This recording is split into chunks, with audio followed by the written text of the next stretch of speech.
Hello learners and viewers, welcome to senior secondary course of environmental science. जैसे कि आपको पता है कि इन्वायरमेंट और उसके बायोटिक कंपोनेंट्स क्या हैं और साथ में रिसोर्सेज क्या हैं। जो भी रिसोर्सेज है उसको हम बात करते हैं कि ये जो रिसोर्सेज है जैसे कि एनिमल हो गया, प्लांट हो गया या और भी जितनी भी चीज़ें हैं इन्हें हम कैटेगराइज करते हैं। सॉइल है, एयर है, विंड है, तो इनको हम कैटेगराइज करते हैं। अगर एनिमल है, प्लांट है, माइक्रो ऑर्गेनिज्म है, इनको हम बायोटिक कंपोनेंट मानते हैं इन्वायरमेंट के। और जैसे एयर है, वाटर है, सॉइल है या टेम्परेचर है, इसको हम मानते हैं ये बायोटिक। यानी तो नेचुरल रिसोर्सेज क्या हुई कि वो रिसोर्सेज जो कि इन्वायरमेंट में ही मिलती हैं और मदर अर्थ के पास में ये रिसोर्सेज का भंडार है और ये हमेशा ही इन्वायरमेंट में रहती है, पर्यावरण में पाई जाती, सराउंडिंग्स में मिलती हैं। तो ये रिसोर्सेज को हम कह सकते हैं कि ये रिसोर्सेज ड्राइव फ्रॉम द, जो भी नेचुरल रिसोर्सेज हैं वो ड्राइव फ्रॉम इन्वायरमेंट से ही मिलती हैं। और जब इन्वायरमेंट से, जैसे कि हमें कुछ जो ज़रूरी होती हैं, एसेंशियल रिसोर्सेज होती हैं, जैसे एयर हो गया, वाटर हो गया, ये तो हमारी लाइफ के लिए इम्पॉर्टेंट है। लेकिन साथ ही साथ कुछ ऐसे रिसोर्सेज भी हैं जैसे कोल हो गया, आपका गैस हो गया, ऑयल हो गया, ये हमारी दैनिक जीवन के लिए ज़रूरी होती है।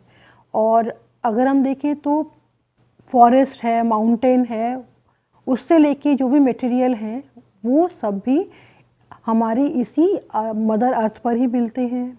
कुछ अंडरग्राउंड में होते हैं, कुछ हमें ओवरग्राउंड में मिल जाती हैं। तो आज हम जब बात करेंगे तो, और इनके जो भी रिसोर्सेज है इनका एक अपना महत्व भी है। तो नेचुरल रिसोर्सेज इंक्लूड क्या है कि एयर, वाटर हो गया, आपका लैंड है, सॉइल है, फॉरेस्ट है, बायोडाइवर्सिटी है, मिनरल्स हैं एंड फॉसिल फ्यूल्स हैं।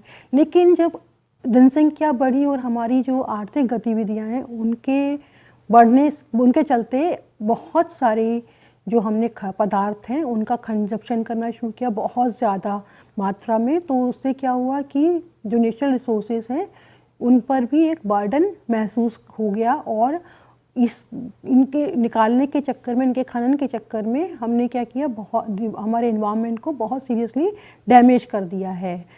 तो it is therefore extremely important to preserve इस नेचुरल रिसोर्सेज को फर्दर डिग्रेडेशन से बचाने के लिए हमें प्रिजर्व करने की ज़रूरत है और इनको हमें वाइजली और जुडिशियस मैनर में यूज़ करना पड़ेगा to ensure their sustainable utilisation के लिए।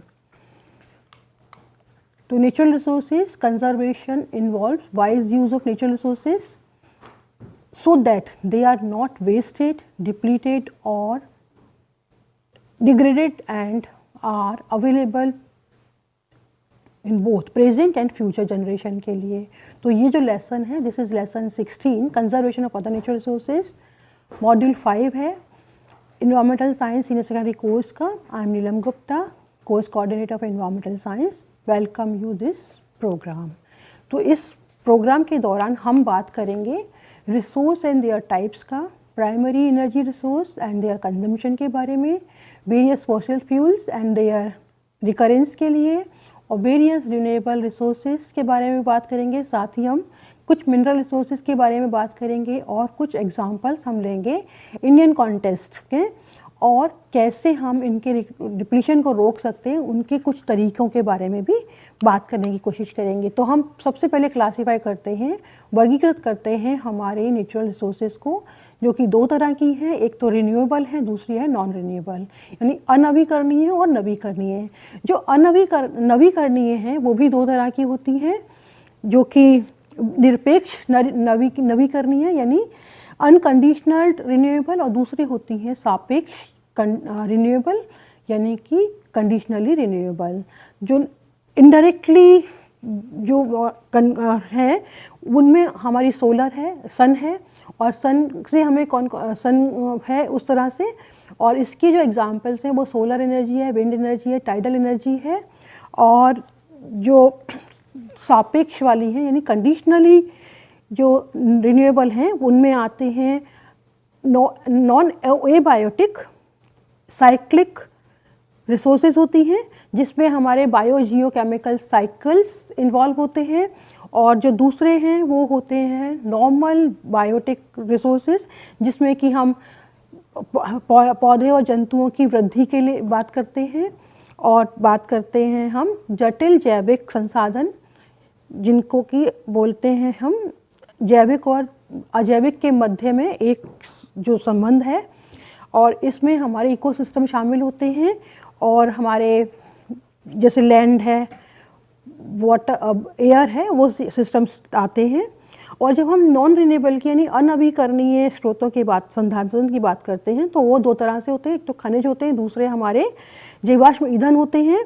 और जो जीवाश्म ईंधन हैं वो उसमें शामिल होते हैं हमारे तेल है, कोयला है, गैस है, लिग्नाइट है, पीट है। और जो खनिज हैं वो भी दो तरह के होते हैं, एक तो धात्विक खनिज होते हैं और दूसरे अधात्विक खनिज होते हैं। अब हम बात करते हैं primary resource energy resources and their consumption के बारे में।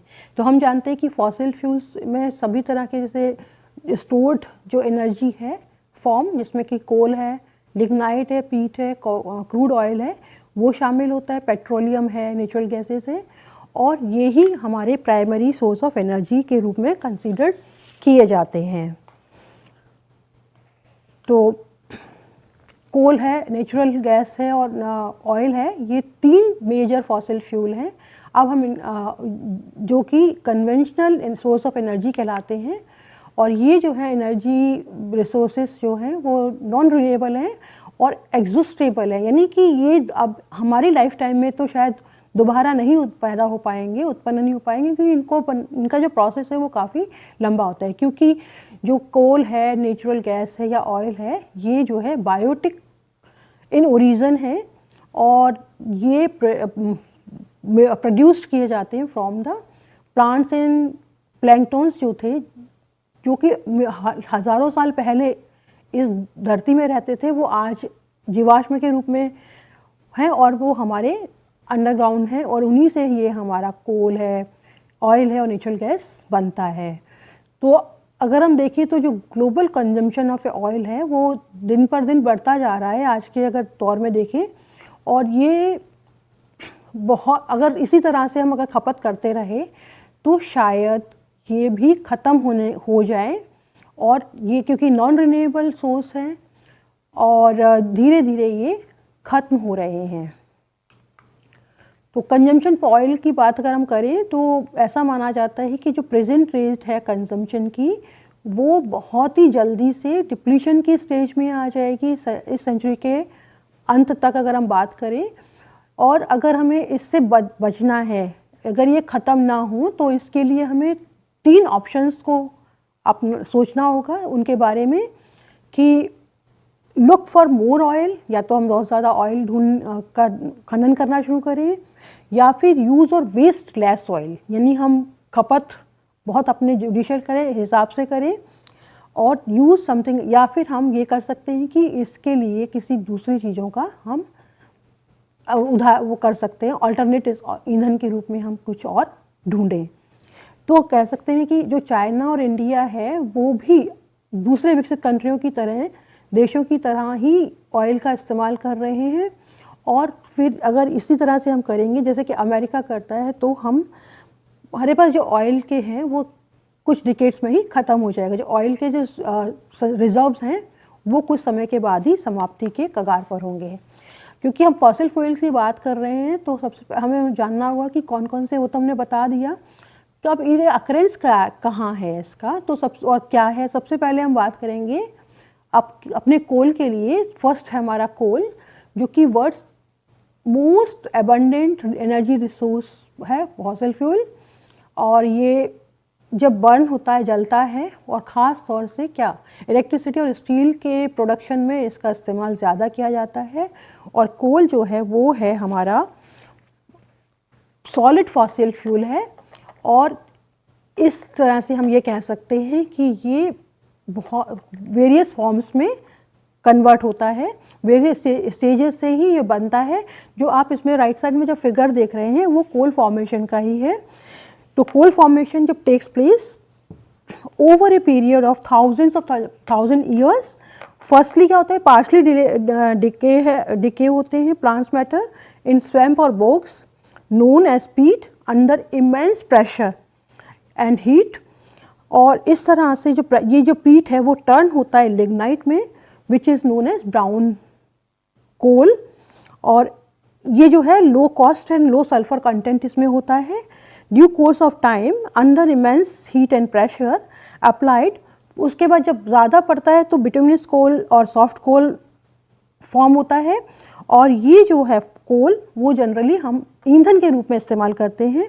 और जब अगेन दोबारा से जब इस पर और इमेंस हीट और प्रेशर अप्लाइड किया जाता है तब एंथ्रासाइड और हार्ड कोल के रूप में कोल फॉर्म होता है। ये एक डिज़ायरेबल फ्यूल है विथ इसमें सल्फ़र का कंटेंट लो होता है। और इस तरह से ये ओवरऑल जो कोल फॉर्मेशन है वो तैयार होता है, जो हम अपने कोल को जो देख रहे हैं अपने इस रूप में वो हमें दिखता है। अब हम बात करते हैं इंडिया में। इंडिया में जो हमारी कोल के उसमें रिजर्व की बात अगर हम करें तो 1/3 ऑफ द कोल जो है, 1/3 हिस्सा जो कोल का है उसके रिजर्व हमारे यहाँ पाए जाते हैं झारखंड कोल फील्ड में, जिसमें हम कह सकते हैं जो स्पेशली जो प्लेसेस हैं वो है झारखंड में झरिया, बोकारो, गिरिडीह, डाल्टनगंज और रामगढ़। यानी मोस्टली ये झारखंड में ही कोल माइंस हमारे ज़्यादा हैं। और mining and burning of coal has severe environment. सब जानते ही हैं कि जब कोल जलता है या उसकी खनन की जाती है तो उसका इन्वायरमेंट पर प्रभाव पड़ता है।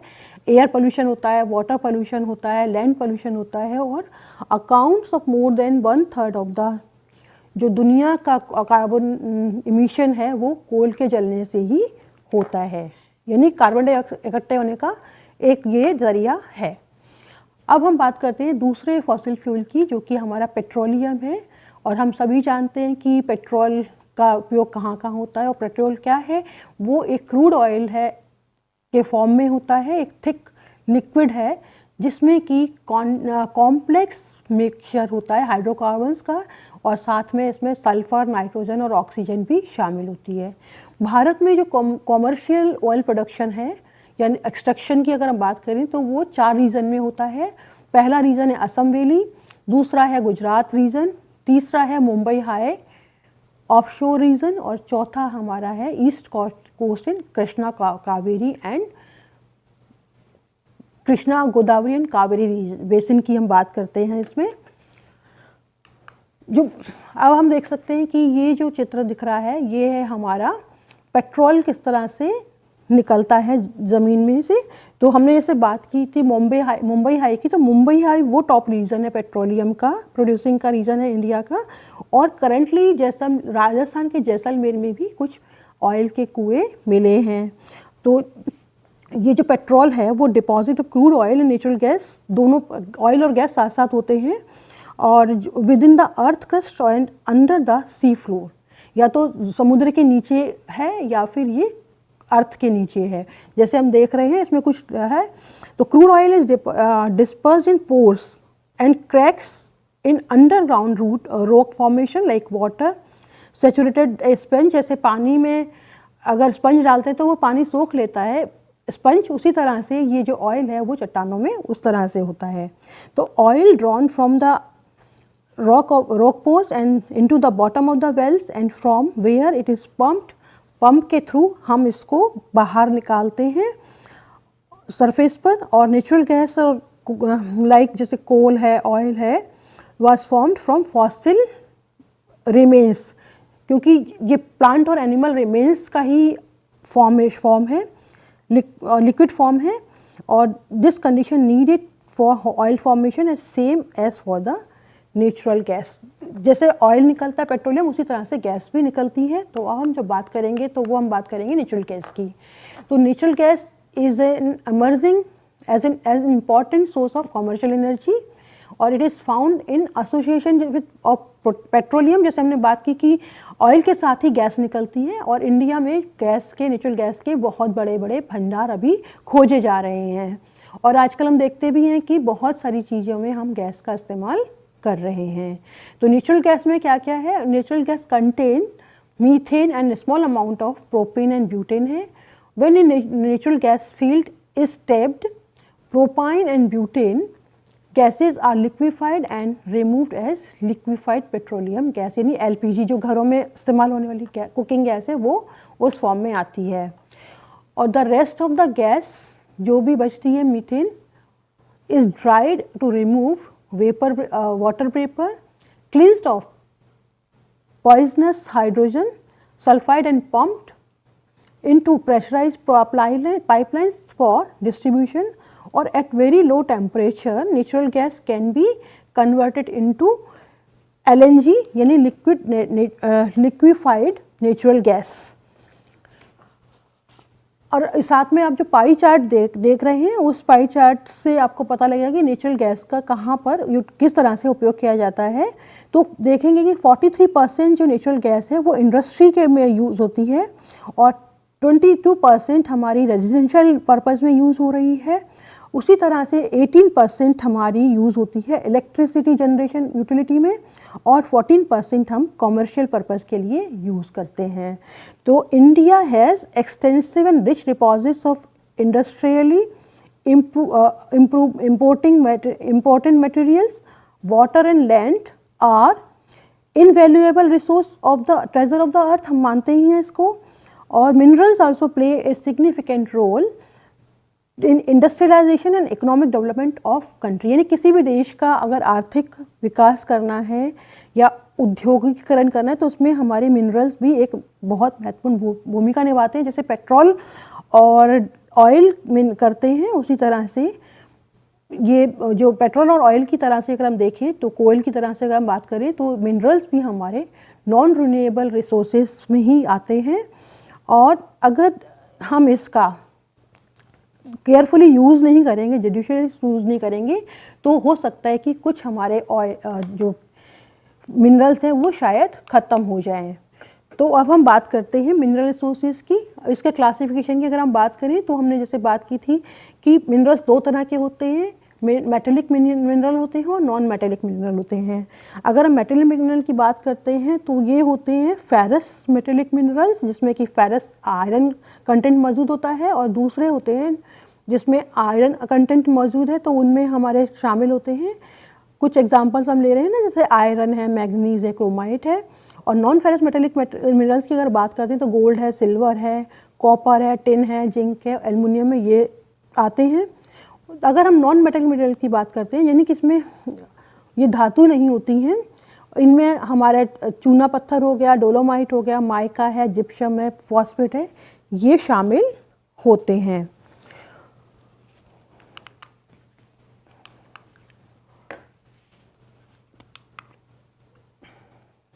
तो जो मिनरल्स है वो कॉन्स्टिट्यूट करते हैं मेजर इंपॉर्टेंट मिनरल ग्रुप है आफ्टर जो ऑयल एंड नेचुरल गैस के बाद में। और ये इसमें जब इंक्लूड कर रहे हैं मिनरल्स की अगर हम कॉमन बात करें तो नॉन आयरन हो गया, मैग्नीज हो गया, क्रोमाइट जिस हमने बात कर ली, और कुछ मिनरल जिनमें आयरन कंटेंट होता है वो सब्सटेंशियल क्वालिटी के होते हैं। और ये मिनरल प्रोवाइड करते हैं एक strong base for the development of metallurgical industries, particularly iron, steel and alloy industry के बारे में। अब हम बात करेंगे फेरस मेटेलिक मिनरल्स के बारे में। तो इसमें सबसे पहला आयरन है।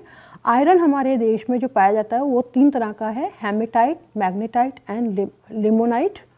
हेमेटाइट ये रेड कलर का होता है और इसमें जो है आयरन का कंटेंट 68% तक होता है। मैग्नेटाइट होता है ब्राउन कलर का और ये इसमें जो ब्लैक ओर है ये इसमें 60% तक आयरन होता है। और तीसरा जो है लिमोनाइट है जो येलो कलर का होता है और इसमें 35% आयरन कंटेंट पाया जाता है। और इंडिया में जो मेजर रिजर्व है, लार्ज रिजर्व्स हैं, वो हैं हमारे हेमेटाइट और मैग्नेटाइट वोस का। और इन्फीरियर जो क्वालिटी ऑफ लिमोनाइट है वो रेयरली यूज़ किया जाता है। तो इंडिया है जो वर्ल्ड की अगर बात करते हैं तो 20% of the world total reserve of iron और जो है वो इंडिया में पाया जाता है, यानी 80% सारी दुनिया में है और 20% हमारे इंडिया में है। और ऑलमोस्ट 96% जो रिजर्व्स पाए जाते हैं वो पाए जाते हैं कंट्री में, भारत में उड़ीसा, झारखंड, छत्तीसगढ़, कर्नाटक और गोवा में पाया जाता है। दूसरा हमारा जो ओर है वो है मैग्नीज ओर। इसके प्रोडक्शन में भी हम दुनिया में 3rd रैंक पर हैं और 1/4 of the total production of India is exported, यानी जितना हमारे यहाँ प्रोडक्शन होता है उसका 98% तक हम बाहर भेज देते हैं, 1/4। ठीक है। Manganese is an important ingredient in the manufacture of iron and steel and ferromagnese alloy बनाने में। और इम्पॉर्टेंट एरिया जो है इसके प्रोडक्शन एरिया जो है वो है भारत में उड़ीसा, मध्य प्रदेश, महाराष्ट्र, आंध्र प्रदेश और कर्नाटका में ये सबसे ज़्यादा मिलता है। और it is also use in the manufacture of dry batteries जो हैं उसमें इसका इस्तेमाल होता है, फोटोग्राफी है, लेदर है और मैच इंडस्ट्रीज़ में भी हम मैग्नीज का यूज़ करते हैं। और 85% of the total manganese consumption जो इंडिया में होता है वो होता है ख़ास तौर से मेटलर्जिकल इंडस्ट्री, यानी कि धातुएं जहाँ का निष्कर्षण जहाँ हो रहा है वहाँ पर इसका इस्तेमाल किया जाता है। अगला जो है हमारा वो है क्रोमाइट। ये यूज़ होता है metallurgical refractory and chemical industries में। और उड़ीसा, अकेले उड़ीसा में ही 98% तक ये रिज़र्व मिलते हैं, जो रिकवरेबल रिजर्व्स के हैं वो यहाँ मिलते हैं। अब हम बात करते हैं नॉन फेरस मेटेलिक मिनरल्स की, जिसमें शामिल होते हैं वो मिनरल जिसमें आयरन कंटेंट नहीं होता है, और इसके एग्जांपल है हमारे gold, silver, copper, tin, lead and zinc. और ये मेटल्स भी हमारे दैनिक जीवन में काफ़ी महत्वपूर्ण हैं, काफ़ी इस्तेमाल होते हैं। आप देख लीजिए कि हम अटेंसिल का इस्तेमाल कर रहे हैं या हम ज्वेलरी पहन रहे हैं, हर जगह पे हमें लेड ये सारे मेटल्स का इस्तेमाल हम देखते हैं। और इंडिया में ये मेटल्स पाए जाते हैं लेकिन इनकी उतनी नहीं है जितना होना चाहिए, तो ये डेफिशिएंट है। तो हम इसमें पहला लेते हैं बॉक्साइट को, यानी एल्युमिनियम का ये ओर है, इससे एल्युमिनियम निकलता है और ये भी एक नॉन फेरस मेटेलिक मिनरल है। और इट इज़ द ओर मैंने जैसे बात की कि ये एल्युमिनियम का है, तो एल्युमिनियम मेटल इसी से एक्सट्रैक्ट किया जाता है, इसी से प्रोड्यूस होता है। और इंडिया में बॉक्साइट के रिजर्व बहुत ज़्यादा हैं और एल्युमिनियम एक्सट्रैक्टेड फ्रॉम द, ये बॉक्साइट ओर से जब निकलता है तो इसका उपयोग कहाँ कहाँ करते हैं, हवाई जहाज बनाने में, इलेक्ट्रिक अप्लायंसेस जितने बनते हैं उसमें, और गुड्स में, हाउस होल्ड फिटिंग्स हो गया, बर्तन हो गए आपके जो हम इस्तेमाल करते हैं उसमें ये पाए जाते हैं।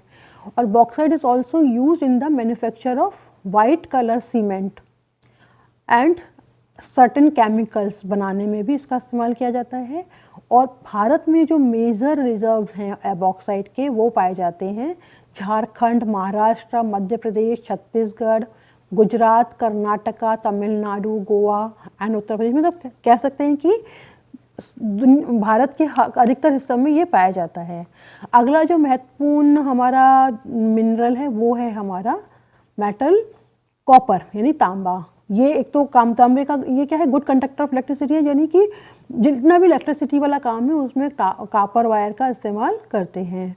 तो कह सकते हैं कि it is extensively used in the manufacture of electric cables, wires and electrical goods. Major copper और डिपॉजिट्स जो पाए जाते हैं भारत में वो है सिंहभूमि और झारखंड और मध्य प्रदेश के बालाघाट में, और झुंझुनू और अलवर में यानी राजस्थान में ये पाए जाते हैं।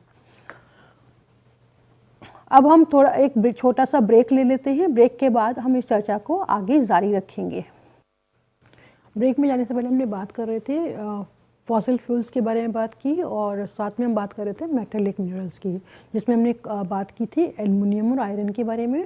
अब हम बात करते हैं थर्ड इसका जो है वो है जिंक एंड लेड। तो जिंक का जो वेरी सिग्निफिकेंट है इंडस्ट्री, जो कि इसका इस्तेमाल किया जाता है और ये ख़ास तौर से टायर इंडस्ट्री में ज़्यादा इस्तेमाल होता है। इसके अलावा जिंक का प्रयोग हम डाई में कास्टिंग, डाई बैटरीज़ का टेक्सटाइल में करते हैं। उसी तरह से लेड का जो उपयोग है वो इलेक्ट्रिक केबल्स बनाने में, बैटरीज है, ग्लास है, एम्यूनिशन है, प्रिंटिंग है और रबर इंडस्ट्री में किया जाता है। और जिंक और लेड के जो रिजर्व हैं वो भारत में अधिकतर पाए जाते हैं हमारे राजस्थान, गुजरात, महाराष्ट्र, वेस्ट बंगाल, उड़ीसा, मध्य प्रदेश और उत्तर प्रदेश में पाए जाते हैं। अब हम बात करते हैं मोस्ट प्रीशियस जो कि गोल्ड है। गोल्ड बहुत प्रीशियस मेटल है और सबको पता है कि और इसके लिए दुनिया भर के कहीं भी देखो तो एक हाईली वैल्यूएबल ये मेटल है हमारा। और इसके जो ओर हैं वो, और वैसे भी ये एक रेयर मिनरल माना जाता है। और भारत में ये इसमें 3 जो गोल्ड फील्ड हैं वो इम्पॉर्टेंट गोल्ड फील्ड हैं। कर्नाटक में 2 हैं, कोलार गोल्ड फील्ड और हट्टी गोल्ड फील्ड जो कर्नाटक में है, और रामगिरी गोल्ड फील्ड जो कि आंध्र प्रदेश में है। इसके अलावा अगर हम गोल्ड को देखते हैं तो वो सैंड डिपॉजिट्स नदियों के हैं उसमें से भी कुछ डिपॉजिट्स में मिलता है, इसीलिए इसे प्लेसर डिपॉजिट भी कहते हैं। और कुछ क्वांटिटी में गोल्ड जो है प्लेसर डिपॉजिट जो झारखंड से मिलता है। एक ये ओवरऑल फ्लो चार्ट है, एक टेबल है जिसमें हमने नॉन मेटल्स, उनके यूजेस और प्रॉपर्टी के बारे में बात की है, जिसमें हमने लिया है आयरन, एल्युमिनियम, क्रोमियम और कॉपर के बारे में, जो कि यूजेस हम बता चुके हैं। और जो प्रॉपर्टी अगर देखें तो ये मेलिएबल है, गुड इलेक्ट्रिक कंडक्टर है, और जैसे कॉपर की बात कर ली, और कुछ जैसे क्रोमियम है जो कि अलॉय बनाता है स्टील को बनाने के लिए, हार्डर करने के लिए, और कोरोजन रेजिस्टेंस होता है। अब हम बात करते हैं नॉन मेटेलिक मिनरल्स की। तो इंडिया में कुछ नॉन मेटेलिक मिनरल्स डिपॉजिट पाए जाते हैं। These minerals are use as a raw material, जैसे फ्लक्स है, मिनरल सब्सटेंसेस, फ्लक्स मिनरल, और दूसरे होते हैं रेफ्रेक्टरी मिनरल। फ्लक्स मिनरल है substance mixed with metal to help fusion के लिए, और जो रेफ्रेक्टरी मिनरल है वो रेजिस्टेंट टू ट्रीटमेंट और हीट के लिए। और बहुत ही जो only few non metallic minerals हैं जिनका सिग्निफिकेंट है माइनिंग इकोनॉमी के लिए। और इसके एग्जांपल्स हम लेंगे, जैसे लाइमस्टोन है, फॉस्फोराइट है, कायोलिन है, जिप्सम है, मैग्नेसाइट है, जो कि सिग्निफिकेंट है नॉन मेटेलिक मिनरल्स का। सबसे पहले हम बात करते हैं लाइमस्टोन का, यानी सिंपल अगर हम बात करते हैं चूना, तो ये की मिनरल होता है, रॉ मटेरियल फॉर कंस्ट्रक्शन के लिए है, केमिकल और मेटलर्जिकल इंडस्ट्रीज में यूज़ होता है।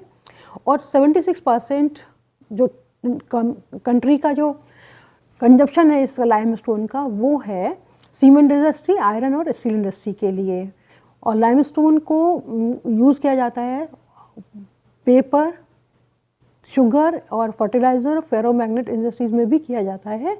और इसके लार्ज डिपॉजिट्स जो भी हैं वो सभी हमारी कंट्री में अवेलेबल है। सेकेंड मिनरल है हमारा डोलोमाइट, जो कि एक तरह का लाइमस्टोन ही है, और इसके डिपॉजिट्स मिलते हैं हमारे सभी देश के सभी हिस्से में इसके डिपॉजिट्स पाए जाते हैं। थर्ड हमारा है माइका। माइका जो है इंडिया माइका के क्षेत्र में सबसे लीडिंग प्रोड्यूसर है, खासतौर से शीट माइका का।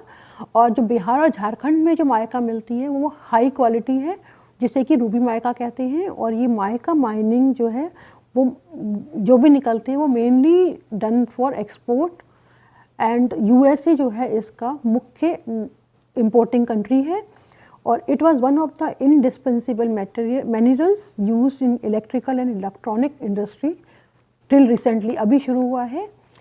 तो हम ये कह सकते हैं कि जो इस synthetic substitute has reduced its import is well as is production, यानी कि धीरे थोड़ा सा कम है, कुछ और सब्स्टिट्यूट हमें मिल गए हैं इसके, तो लोगों ने थोड़ा सा इसको ख़रीदना कम किया है हमारे यहाँ से।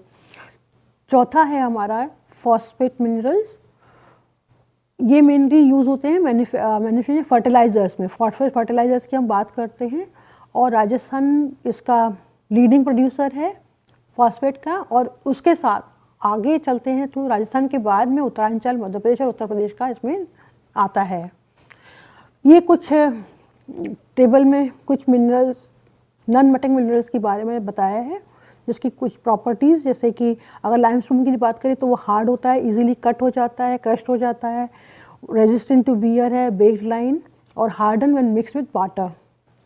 ग्रेनाइट की बात करें तो ये hard and resistant to wear होता है, बिल्डिंग ब्लॉक्स के लिए और किचन वर्कटॉप्स, फ्लोर टाइल्स की इसका इस्तेमाल किया जाता है।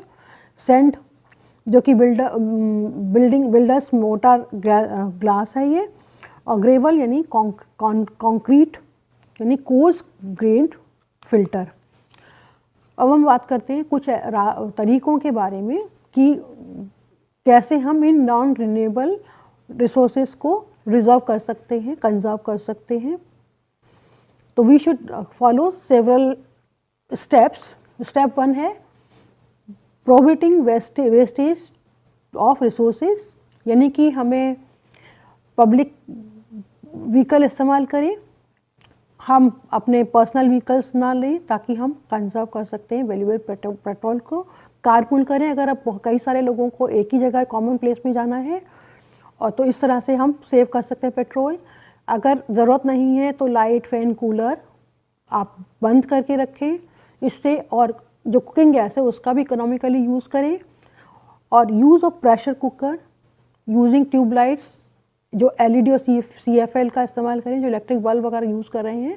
तो इस तरह से हम नॉन रिन्यूएबल रिसोर्सेज को कंजर्व करने के में अपनी योगदान कर सकते हैं। सेकंड है यूज़ ऑफ सब्स्टिट्यूट, यानी कि अगर एनर्जी हम फॉसिल फ्यूल का इस्तेमाल कर रहे हैं तो उसकी जगह पे हमें, अगर हम सोलर एनर्जी है, विंड एनर्जी है, टाइडल एनर्जी है, या बायोमास एनर्जी जैसे बायोगैस का इस्तेमाल अगर करें तो हम फॉसिल फ्यूल्स को बहुत बड़े मात्रा में हम सेव कर सकते हैं, कंजर्व कर सकते हैं।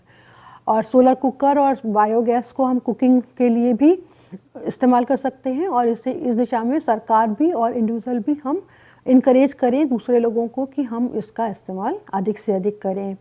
New material are being develop to substitute non renewable resources, जैसे कि स्टील के जगह पर हम कुछ प्लास्टिक या दूसरे अगर चीज़ों का अगर हम इस्तेमाल कर पाएँ तो हम हमारे मिनरल्स को सेव कर सकते हैं। और रिसाइकलिंग रिसोर्सेज का करना ज़रूरी है, यानी कि किसी भी तरह का जो मेटल है, वो मेटल वेस्ट है, ग्लास है, पेपर है, प्लास्टिक है, उसको हम रिसाइकिल करें और यूज़ करें again. All the junks is used again to make paper, plastic and metal articles बना सकते हैं। Recycling plastics help to conserve हमारा फ्यूल बचाने में भी, और पेपर जो है, रिसाइकलिंग पेपर का अगर इस्तेमाल करते हैं तो हम इस तरह से अपने फॉरेस्ट को कंजर्व करते हैं। रिपेयर एंड यूज़, यानी कि भारत में हम किसी भी चीज़ को डिस्कार्ड नहीं करते हैं जब तक कि वो बिल्कुल ही ख़त्म ना हो जाए। कोई भी ऑब्जेक्ट है या अप्लाइंसेस है, जब तक वो काम करना बंद ना करे तब तक हम उसे ठीक करा के ही इस्तेमाल करते हैं। तो हमें ये, अगर कुछ ख़राब हो गया है तो उसे कोशिश करें कि रिपेयर कराएं और उसे रीयूज़ करें, ऐसे वेस्ट ना करें। जो repair and use helps to conserve resources as it discourages production and usages. Wastage भी नहीं होगा और हमारा वो यूज़ भी होगा, लॉन्ग लाइफ काफ़ी समय तक चलता रहता है। To check and reduce depletion of minerals, तो इसके लिए 5 चॉइसेस हैं, वो हैं रिसाइकल और reuse existing supplies, wasteless, useless and find a substitute. अगला है कि जो सब्स्टिट्यूशन है of more abundant minerals like plastic and glass for scarce mineral is an important way to check depletion. Amount of lead and steel used in telecommunication have decreased with the use of plastic. Glass fiber have replaced copper wiring in telephone cables. आजकल हमने देखा है कि fibre का ज़्यादा इस्तेमाल हो रहा है, तो वो कॉपर का हम यूज़ कम करेंगे। Synthetic substitute mica has reduced its export as well as its production. One way to improve mining technology, उसमें हम अगर माइक्रो ऑर्गेनिज्म का इस्तेमाल करें और उससे मेटल एक्सट्रैक्ट करने में मदद लें तो हमारी इस माइनिंग को कहते हैं हम बायो माइनिंग या ecological engineering, which may be an economical and environmentally preferable way to mine minerals. Presently हम 30% of all जो copper produced है world wide, उसमें ये जो बायो माइनिंग के थ्रू ही निकल रहा है। Bio mining is economically feasible, especially with low grade ores को निकालने के लिए यूज़ किया जाता है। एक और नया साइंस है हमारा नैनो टेक्नोलॉजी, उसका यूज़ किया जा रहा है, have immense potential of using atoms in producing और manufacturing everything from medicines to solar cell to automobile bodies. तो इस तरह से हम कह सकते हैं कि job of many metals can be taken over by ये new material produce by nano technology से बने हुए मटेरियल का ही इस्तेमाल किया जा रहा है। When a resource becomes scarce its price high, अगर कम हो गया तो प्राइस बढ़ता है। This can increase exploration of new deposits, stimulate development of better mining technology and make it profitable to mine lower grades ore, and it can also increase our search for substitute and promote resource conservation. अब हम बात करते हैं renewable resources के बारे में। तो renewable resources are those resources that can be formed और regenerated by natural process, air, water, soil, vegetation है, एनिमल्स हैं, ये रिन्यूएबल प्राइमरी रिसोर्सेज हैं बिकॉज ये नेचुरली रिसाइकल होते हैं और रिप्रोड्यूस करते हैं देमसेल्फ।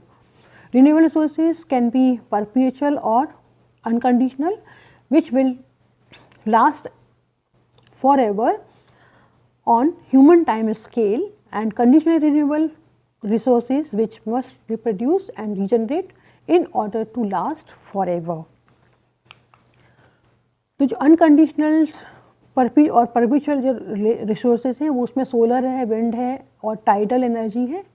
और अब देखें तो वर्चुअली इनएग्जॉस्टेबल है रिसोर्सेज, क्योंकि हमेशा ही रहेंगे और ख़त्म नहीं होगा। Solar energy in the form of heat and light हर दिन हमें मिलती है, चाहे हम उसका इस्तेमाल करें या ना करें। Solar energy can be used in regulated manner for space and water heating और it can be converted into electricity to produce steam. और इसका इस्तेमाल भी किया जा रहा है। सोलर एनर्जी का हम देखते हैं कि यूज़ करते हैं सोलर पैनल में। Solar panel directly which heat homes और ऑफिसेस, लाइट भी मिलता है बाय सोलर रेडिएशंस के द्वारा। सोलर वोलेटाइल सेल्स को यूज़ करते हैं सोलर टीवीज़ में, सोलर थर्मल एनर्जी में is used to cook food in solar cookers में। तो इसका इस्तेमाल हम देखते हैं साउथ में, अगर हम जाएं तो काफ़ी जगह हम इसका इस्तेमाल करते हैं। और हमारे यहाँ भी आजकल कुछ भी करने के लिए हमें सोलर पैनल लगाने की आवश्यकता होती है, तभी हमें न्यू बिल्डिंग्स में अप्रूवल मिलता है कंस्ट्रक्शन के लिए। अब हम बात करते हैं विंड की, जो कि greater heating of wind by sun at the equator than at the poles and the rotation of the earth set up flow of air called जो है विंड। विंड क्या है? Indirect form of solar energy है और can be captured by wind turbines, जिससे हम electricity generate कर सकते हैं। और कोस्टल एरिया, जो इंडिया के कोस्टल एरिया, वहाँ पर्टिकुलरली सुटेबल है ये विंड एनर्जी के लिए for generating electricity from wind energy से इलेक्ट्रिसिटी जनरेट होती है। विंड मिल आपने देखे होंगे, तो इससे क्या होता है कि जो विंड मिल है वो कन्वर्ट करता है विंड को इलेक्ट्रिकल एनर्जी में। कैसे कि वो जो उसके ब्लेड्स हैं वो घूमते हैं, उसके ब्लेड के घूमने से वो विंड जो है वो इलेक्ट्रिक एनर्जी में कन्वर्ट हो जाती है। अगली तरह की एनर्जी है टाइडल एनर्जी, जो कि जनरेट होती है हाई टाइडल वेव्स के थ्रू, यानी कि ये जहाँ का कोस्टल एरिया है वहाँ पर इसको हम कर सकते हैं। इंडिया में कुछ एरियाज हैं जो आइडेंटिफाई किए गए हैं टाइडल एनर्जी जनरेट करने के लिए, जैसे गुजरात में है ये area, gulf of Kutch and Cambay. Tidal जो स्ट्रीम है, generators make use of kinetic energy of moving water to rotate turbines in a similar way to wind turbine to form electrical energy. अब हम बात करते हैं कंडीशनल रिसोर्सेज के बारे में, जो कि लैंड एंड वाटर है फर्स्ट हमारा। तो लैंड क्या है? प्रीसियस रिसोर्स है, क्योंकि ह्यूमन को हर चीज़ के लिए, घर के लिए, एग्रीकल्चर के लिए, माइनिंग के लिए लैंड की ज़रूरत है। यानी कि use of land result in changing the structure and function of the ecosystem. यानी अगर हम करते हैं लैंड का इस्तेमाल, अगर जंगल को काट रहे हैं तो हमारा इकोसिस्टम ही है वो, फॉरेस्ट भी एक इकोसिस्टम है। वाटर का अगर देखें तो वाटर भी एक इकोसिस्टम है हमारा। तो human exploitation of land for किस बहुत सारी एक्टिविटीज़ हैं जिसको कि आप अगर काउंट करें तो बहुत निकलेंगी। कुछ हम ले रहे हैं एग्जांपल, जैसे एग्रीकल्चर के लिए हम लैंड का इस्तेमाल करते हैं, इंडस्ट्री लगानी है, हाउसिंग के लिए, इंटरटेनमेंट का है, अगर हमें रेलवे ट्रैक चाहिए तो हम क्या करते हैं, हम लैंड का ही लैंड को ही इस्तेमाल करते हैं। और इसका रिजल्ट क्या होता है कि लैंड का ज़्यादा जो इस्तेमाल कर रहे हैं तो कई बार वो डिग्रेड हो जाती है। अल्टीमेटली रिजल्ट उसका यही है। और डिग्रेडेड लैंड क्या है, उसकी जो सस्टेनेबल कैपेसिटी है healthy growth of crops and plants की, वो ख़त्म हो जाती है, इसलिए वो लैंड फिर डिग्रेड हो जा रही है। और जो लैंड है, सॉइल जो अगर बनने का है वो बहुत ही नेचुरल प्रोसेस है, इसीलिए हम इसको रिन्यूएबल रिसोर्स कहते हैं। लेकिन क्या होता है कि जो 1 इंच सॉइल बनाने के लिए कम से कम 200 से 1000 साल तक का समय लगता है। और सॉइल इरोजन से क्या होता है कि ये बहुत फास्ट होता है सॉइल इरोजन, लेकिन जो लैंड सॉइल फॉर्मेशन है वो बहुत ही स्लो प्रोसेस है। जैसे हमने बोला कि 1 इंच सॉइल की परत बनने में 200 साल के ज़्यादा लगेगा। So it became non renewable resource. और ख़ास तौर से जो टॉप साइड है, टॉप सॉइल हमारी फर्टाइल होती है, और जब ये सॉइल इरोजन होता है तो क्या होता है कि ये एक बहुत बड़ा इन्वायरमेंटल प्रॉब्लम बन जाता है। और यही जो लैंड डिग्रेडेशन का मेन कॉज है सॉइल इरोजन। इसके बारे में हम डिटेल में नहीं जाएंगे इधर, हम सिर्फ बता रहे हैं कि सॉइल इरोजन की वजह से ऐसे होता है। और ये इसको हम लेसन नंबर 17 जब करेंगे तब उसमें बात करेंगे इसके बारे में। अब हम सॉइल को किस तरह से कंजर्व कर सकते हैं, क्या मेथड हम अपना सकते हैं। तो according to national resource management division, department of agriculture and corporation, minister of agriculture, government of India के उसमें हम कुछ उन्होंने पैरामीटर सेट किए हैं जिससे कि हम लैंड को कंजर्व कर सकते हैं और सॉइल को प्रिजर्व कर सकते हैं कुछ मेजर्स को अपना कर। जैसे कंटूर फार्मिंग जो कि एक मेजर है to conserve our land. The fields are ploughed, harrowed and sown along with natural contour of the hills। Second हमारा आता है टेरेसिंग फार्मिंग, जो कि टेरेसिंग मेथड है, ये भी हिल में इस्तेमाल किया जाता है।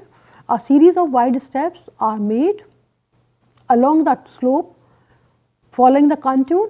This method is very common, जहाँ पैडी फील्ड में और हिल्स में हम इसको टेरेसिंग मेथड से हम खेती करते हैं।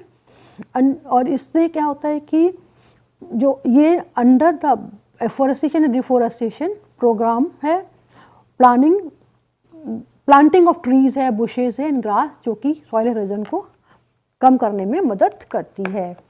शेल्टर बेल्ट्स बनाए जाते हैं, rows of trees are planted on the margins of the desert area to check the fury of wind, क्योंकि जब विंड हवा चलती है तो ये जो रेत है वो उड़ जाती है, वहाँ से दूसरी जगह इकट्ठी होती है, तो उसको रोकने के लिए ट्री का एक रोल प्लांट किया जाता है। Construction of dams and gully trap inculcate the water harvesting का, और strict actions are taken to check reckless felling of trees and overgrazing. अब हम बात करते हैं सॉइल को किस तरह से प्रिजर्व कर सकते हैं।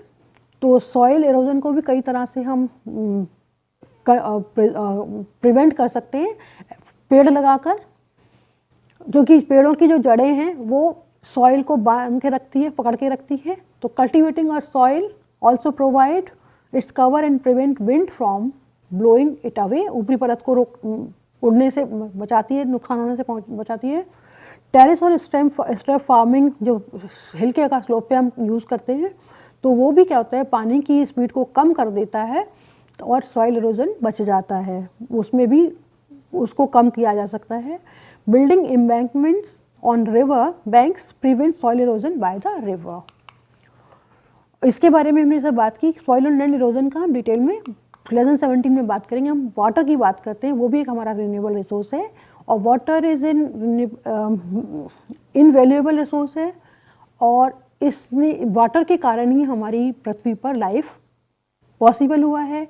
और हम जनरली फ्रेश वाटर पर, क्योंकि वाटर बहुत है लेकिन 3% जो फ्रेश वाटर है वही हमारी लाइफ को सपोर्ट करता है, सपोर्ट सिस्टम है। और इसकी एक निश्चित मात्रा है, यानी 3% ही है, बाकी पानी बहुत है। और हमको पता है कि हम इस वाटर को कहाँ कहाँ यूज़ करते हैं, इरिगेशन में करते हैं, हाउस होल्ड जितनी भी एक्टिविटी हैं हमारे इंडस्ट्री में यूज़ होता है, ट्रांसपोर्टेशन में, रिक्रिएशन में और वेस्ट डिस्पोजल में वाटर का इस्तेमाल किया जाता है। और availability of water is a powerful indicator of economic prosperity and ecological sustainability. Fast depletion जो फ्रेश वाटर का है उसको चेक करना, उसको रोकना होगा और हमें ये निश्चित करना होगा कि जो वाटर है उसका हम जुडिशियल यूज़ करें, वेस्ट ना करें। इसके बारे में जब हम lesson 18 water and energy conservation पर बात करेंगे तब हम इसमें डिटेल में बात करेंगे। लेकिन फिर भी कुछ तरीके हैं जिससे हम टच कर सकते हैं कि क्या कर सकते हैं। Prevention of water wastage, increasing water use efficiency, recycling of water, capturing and storing more water,